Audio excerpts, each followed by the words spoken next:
Okay, well, he's definitely not the main villain, but you know what I mean. Today, I'm going to be making the case that Michael Afton isn't the perfect hero trying to stop his horrible father like we thought. Now, this claim may be big, but it's not unheard of. I mean, there's the classic theory that Springtrap is actually Michael Afton, but don't worry, this isn't that. Nor is it going to be that the purple guy is actually Michael Afton because he turns purple after Sister Location. Instead, I'm going to be making a wild theory about someone we realistically don't know that much about. So slices, put on your aprons and let's bake ourselves a theory. So if we don't know that much about Michael Afton, what do we know for sure? We'll start with stuff that's as sure as it can be in this franchise. Starting with, thanks to FNAF 4, we know that as a teenager, he relentlessly bullied his younger brother, the Crying Child. So much so that eventually Michael pulls a prank on the Crying Child that ends up taking his life. And we can assume that since he's a human being and judging from the way he talks to the Crying Child after the accident, Michael feels immensely guilty for this for presumably the rest of his life. Notably though, he seems to, at least in these cutscenes, be the only older figure in the Crying Child's life. So this is speculation, but perhaps part of the bullying was born out of the resentment towards the Crying Child, essentially having to become a parent and not asked to be one. But that's getting in the weeds. In Sister Location, we learn a bit more. We learn that Michael loves to sit and watch TV while eating popcorn. We learn that in this game, he ends up getting his insides scooped out by Funtime animatronics and then worn like a horrible malformed skin mascot costume until eventually his body's discarded and entered fleas. However, likely due to the remnant left on the inside of the scooper during each use, Michael seems to be able to possess himself and keep going. And finally, the biggest lore drop of this game is one of the final rewards for the custom night, where we get a monologue from Michael slowly panning over the FNAF 3 location until eventually showing in a live Springtrap. Some important quotes are, 1, obviously, "Father, it's me, Michael." It's the thing that lets us know that Michael Afton is the one talking and that he is the son of William Afton.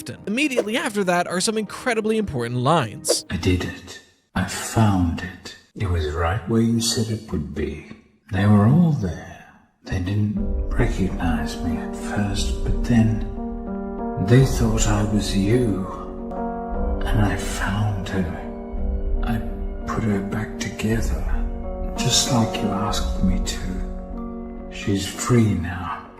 This section is telling us that he went down to the Sister Location bunker under the direct orders of William Afton. But after talking about that and the weird undeadness of himself, he cements that he's going to come find William Afton, presumably to kill him. Next, FNAF 6 is an interesting one. Technically, it's not confirmed that Michael was here, but it is heavily implied. So much so that I'm willing to put it in this section. Now, I know that some folks think that this quote, "And to you, my brave volunteer, who somehow found this job listing not intended for you.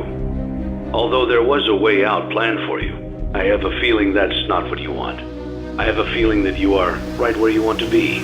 implies that Henry intended this job for Michael Afton, but somebody else showed up. Personally, I think that's a misunderstanding of the line. I think what Henry is telling us here is that this job was meant for just anybody out there, not someone specific. And it definitely wasn't intended for Michael Afton, who, for all intents and purposes, should be dead.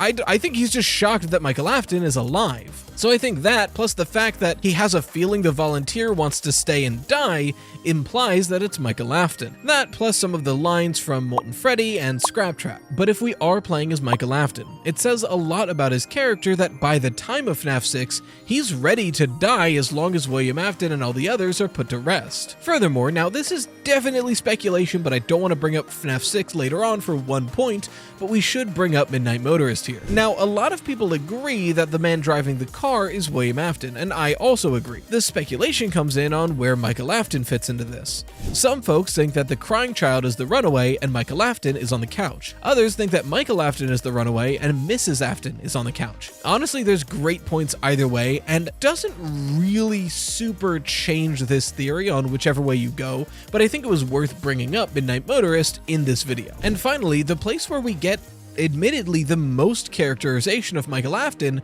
surprisingly, the Five Nights at Freddy's Security Logbook Activity Book. It seems that Michael Afton owns this journal and writes in it frequently. After all, his name is on the front cover and there's several doodles spanning the entirety of the franchise by that same pen. And we learned that Michael Afton is a pretty fun guy and a pretty good artist. And at the point that he has this journal in the franchise, he is very openly antagonistic to the entire thing. He makes several drawings about being free, locking these guys up.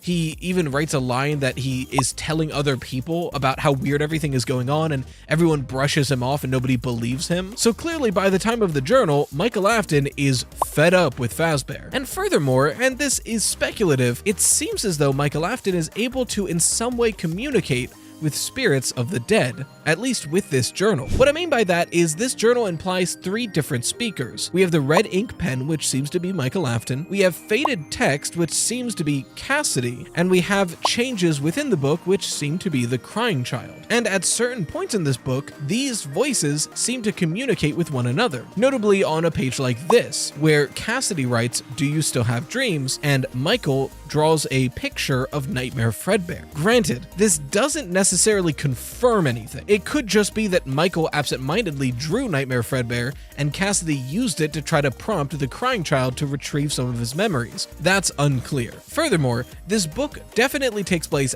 after FNAF 3. A lot of the chapters refer to the FNAF 3 office specifically. We know it's not an earlier Freddy's restaurant because it has the same exact box that we see in FNAF 3, which implies that this entire journal is in-universe merchandise, which does make sense. It lines up a lot with kind of the vibe Help Wanted was going for, making light of and making fun of previous tragedies to try to just sweep it all under the rug. Again, that makes sense because this definitely doesn't feel like an actual security logbook. But if this logbook does take place after FNAF 3, then Michael Afton has already been scooped, so maybe there is more merit to him being able to communicate with spirits. After all, he's basically a zombie. That's all we know for certain about Michael Afton, which leads to the question, what can we speculate about him? Well, the setting of the security logbook, the setting of the sister location speech, and the general themes of that game seem to imply that the guard at the FNAF 3 location is Michael Afton, and he's going there trying to find William Afton, and after he finds Springtrap,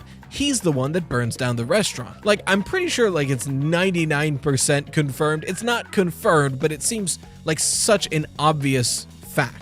But it is speculation. Also, the FNAF 4 nightmares seem to be taking place inside Michael's head. Mind you, the crying child also experienced these nightmares, but the books imply that William Afton was doing experiments that looked just like the FNAF 4 nightmares. So it's my current speculation that Michael Afton is the one having the nightmares we play based off of his experience going through those experiments. And that's mainly because of the FNAF 1 phone call and the similar gameplay of FNAF 1 in general. By proxy, it seems likely that Mike Schmidt from FNAF 1 is Michael Afton under a fake name. Sure, there's the FNAF 4 connection, but consider that Golden Freddy says, "It's me" when it shows up. "It's me" is a very personal sentence. You would only say it to someone who would recognize you just by your voice or some other instant recognizability. So if the crying child, for example, is the one to say this, then it would make sense that it's reaching out to his older brother, Michael Afton. And like I said, it seems incredibly likely that whoever's having the FNAF 4 nightmares experienced FNAF 1. So in both cases in this theory, that would be Michael Afton. And therefore we can speculate he also worked at FNAF 2 under the fake name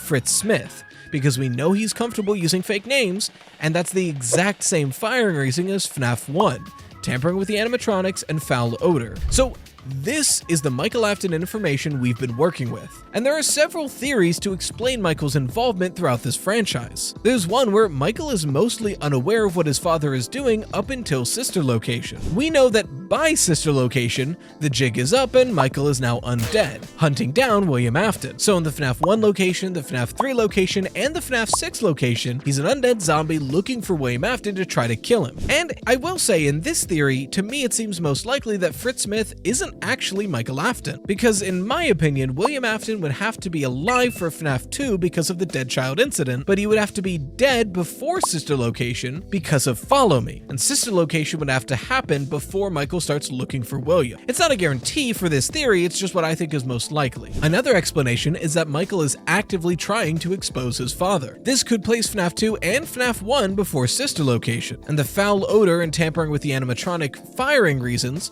are because Michael is literally tampering with the animatronics to try to find bodies, and in doing so, the foul stench from the animatronics is rubbing off on him. Up until now, that was my preferred timeline of events, for several reasons. Right now, I don't know if it is anymore, and it's mainly because I've been thinking about the FNAF movie. Now hold your horses. I am well aware that the FNAF movie's continuity is nowhere close to the game continuity or the book continuity. The familial relations are just too different to be squared away, but I think the dynamics between the characters are worth talking about. Specifically, in the FNAF movie, William Afton's only child, the eldest child, Vanessa, is working directly for him. William Afton sends people to the Freddy's restaurant, and if they start to know too much, she is supposed to get rid of them. She mainly does this because she's paralyzed by fear of him, even stating that she's useless against him and useless to Michael if he's there. Sure, she stands up to him for a moment at the end, but even then she's trembling with so much fear that she loses to a knife when she has a gun. So what if this dynamic is similar in the game? The FNAF movie might not have been able to tell us family relations, but it might have been trying to tell us family dynamics. It all comes back to the FNAF 4 experiments. Like I mentioned earlier, a recent Tales from the Pizzaplex book showed us the idea of William Afton doing experiments that look just like the FNAF 4 nightmares, except he's inducing those chambers with hallucinogenic gas, so whoever is inside there is going through a constant, semi-lucid cycle of nightmares at night, wandering around the house during the day, repeat. In fact, in the book, the kid is stuck there for like 10, 15 plus years because the thing is set to just automatically continue and William is long gone. If these experiments happened in the game, and I think the sister location personal office is a good piece of evidence for that to be the case, what if Michael was the test subject? A child he knew he could capture, a child no one would look up on because he's his kid, and in William's own sick mind, a child who deserved punishment for what happened to the crying child. Then, after leaving Michael in those experiments for however long, he would be the perfect yes man. William could be Michael's salvation. All he has to do is show up one day and say, "Hey, I figured out how to free you of these horrible nightmares. Now, could you do something for me? And if you do that thing for me, it might even bring your brother back, fixing your mistake." And then Michael does what William tells him to. So if that's the case, what would this timeline look like? After the deaths of Elizabeth Afton and the crying child, William begins the FNAF 4 nightmare experiments, partly to learn more about hallucinogenic gas and the effects of fear, and partly his own sick revenge to his own son. While Michael is left down there, William goes to destroy Henry's family too, by killing Charlotte Emily. After all, Henry's robotics are the ones that ruined his family, so why should Henry get to keep his? More than that, what of the children that bullied his youngest son? They deserve justice too, and thus William commits the missing child incident, having fallen so deep in his own twisted, self-justifying mind. After all of this, both restaurants close down and William returns to his experiments. But Henry, for some reason, maybe after a love of the craft or in honor of his late daughter, opens up a new Freddy's with advanced technology to keep criminals out. Even after all this, Henry continued. William had to stop him. He can't be allowed to continue with a Freddy's location. So he got a job there, and after a few days put on the spring Bonnie suit and began killing again. But while he was in there, he saw an animatronic acting aggressively towards him, almost as if it was possessed. He was intrigued by this aspect, but this murder spree was too public, too risky. He wasn't even allowed back in the restaurant. He needed somebody on the inside to get more information. Luckily, he still had someone else in his corner. William lets Michael out of the FNAF 4 nightmare experiments, warps and molds his mind, telling him that he is the one that saved Michael from the nightmares, and now all he has to do is a small favor in return. Go to the FNAF 2 location, get a job, and try to find out if those animatronics are possessed. If so, maybe they can bring his brother back, fixing the mistake he made. So Michael goes and gets a job under the false name Fritz Smith, but unfortunately he's sloppy and not sure what he's doing. He ends up getting fired for tampering with the animatronics and getting that foul stench from them all over himself. No information is gleaned, and the restaurant is closed. Even later, another Freddy's opens up, and this time William wasn't taking any chances. As soon as he could, Michael got a job at this restaurant under the false name Mike Schmidt. This restaurant was opened with much less care and finesse, and the animatronics barely standing, but even more aggressive than they were before. After a week of trying, Michael proved too inept and the animatronics too aggressive. He couldn't get what William needed, parts from these robots. He's instead fired again for tampering with the animatronics. William decides enough is enough. He gives Michael specific instructions in case he doesn't return, and he goes to the Freddy's location after it closes himself. Night by night, William takes apart the FNAF 1 animatronics, getting pieces to bring back and melt down into what he dubs Remnant. And night by night, he injects the Funtime animatronics with this substance, watching them essentially come to life. But after he's gotten the main band,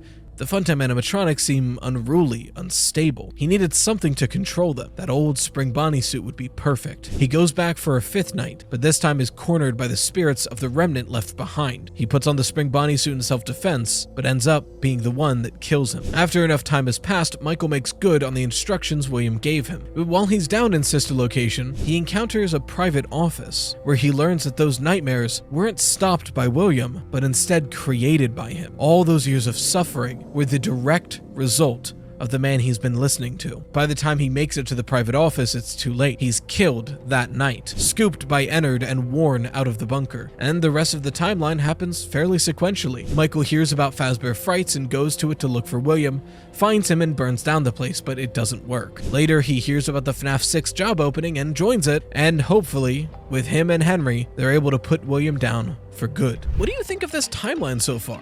It's wildly different from anything that I've suggested in the past, and I'm not sold on every angle of it, but I think the main core is really compelling. Casey, you were so close, we're in the outro. It makes Michael an incredibly complex character, being this tortured and manipulated servant turned rebellion. Like I said, there's a couple pieces I'm not sold on. For one, I have no idea why Henry would open up a Freddy's after Charlotte is killed. I mean, maybe Henry isn't the one that opens those Freddy's and it's just random entrepreneurs, but that feels less meaningful, I guess. It's hard to tell. In the meantime, if you want more timeline-based videos, I just made one on the early events of it, that being the death of Elizabeth Afton, the crying child, the missing child incident, and Charlotte Emily, and how they get placed.